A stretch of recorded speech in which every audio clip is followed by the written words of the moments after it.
देखो उदय, मैं आपको बताऊं एक बात कि ये जो एग्रीमेंट हुआ है यहाँ पे 27 कंट्री है यूरोपियन यूनियन की, 27 कंट्रीज।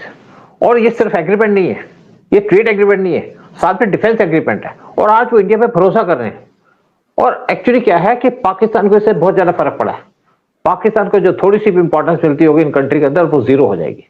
पाकिस्तान के वैसे ही गैंग घूमते हैं ब्रिटेन के अंदर, सेक्स गैंग घूमते हैं, ग्रूमिंग गैंग घूमते हैं, जिससे वो परेशान है उनसे। पाकिस्तान को इसलिए प्रॉब्लम होगी कि पाकिस्तान की जो थोड़ी बची हुई ट्रेड है वो खत्म हो जाएगी।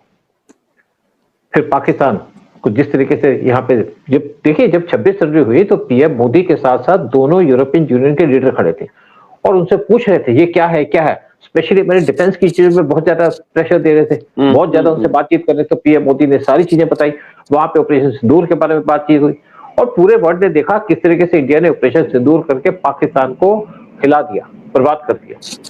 और आज वही पाकिस्तान जो टेररिस्ट कंट्री है, क्योंकि पाकिस्तान को इस डील के साथ एक फर्क ये पड़ेगा कि पाकिस्तान को और ज्यादा क्रिटिसाइज किया जाएगा वर्ल्ड फोरम के ऊपर, क्योंकि पाकिस्तान एक टेररिस्ट कंट्री है, इनके टेररिस्ट इंडिया के अंदर आते हैं। पाकिस्तान सोचता था कि मेरे साथ ट्रंप है, मेरा कुछ नहीं बिगाड़ सकते, लेकिन आज ट्रंप की कमर भी तोड़ दी गई है जब से ईयू के लीडर इंडिया के अंदर आए।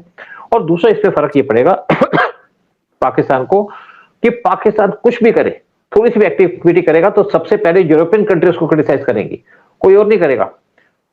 तो अमेरिका के पाकिस्तान को सपोर्ट देने से कोई फर्क नहीं पड़ेगा।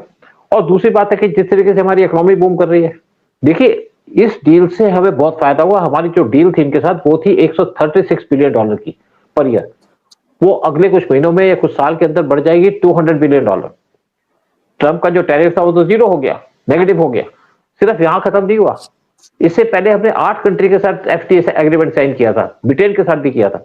लेकिन एक और बात आ रही है कि ये जो यूरोपियन लीडर यहाँ पे आए हैं, जिस तरीके से हमारी प्लेट को देख रहे थे, उसके बाद राजनाथ सिंह के साथ इनकी मीटिंग कराई गई और वहां पे कहा गया कि किस तरीके से हम उन्हें पूछा कि किस तरीके से इंडिया में हेल्प कर सकता है हमारी डिफेंस प्रोडक्शन के अंदर, क्योंकि इंडिया के पास सिस्टम पे मैन पावर है, इंडिया के पास टेक्निकल मैन पावर है, इंडिया के पास रिसोर्सेज है और ये कंट्री इंडिया के अंदर अपने आप बनाना चाहती है। उस पर भी एग्रीमेंट हुआ, उसकी डिटेल्स तो बाहर नहीं आई। लेकिन क्योंकि इनकी कंट्रीज के बहुत से आर्म्स एमुनिशन वो खत्म हो चुके हैं, क्योंकि सारा का सारा एमुनिशन भेज दिया इन्होंने यूक्रेन के अंदर। अब यूक्रेन का भी इशू आ रहा है सामने कि क्या उसको सपोर्ट करें क्या नहीं करें। तो उससे क्या है कि ये चाहते हैं कि इनके इक्विपमेंट इंडिया के अंदर बनाए जाए और उसके बाद इनको सप्लाई किए जाए, क्योंकि हर एक कंट्री अपना पीछे स्टॉक रखती है एमुनिशन का।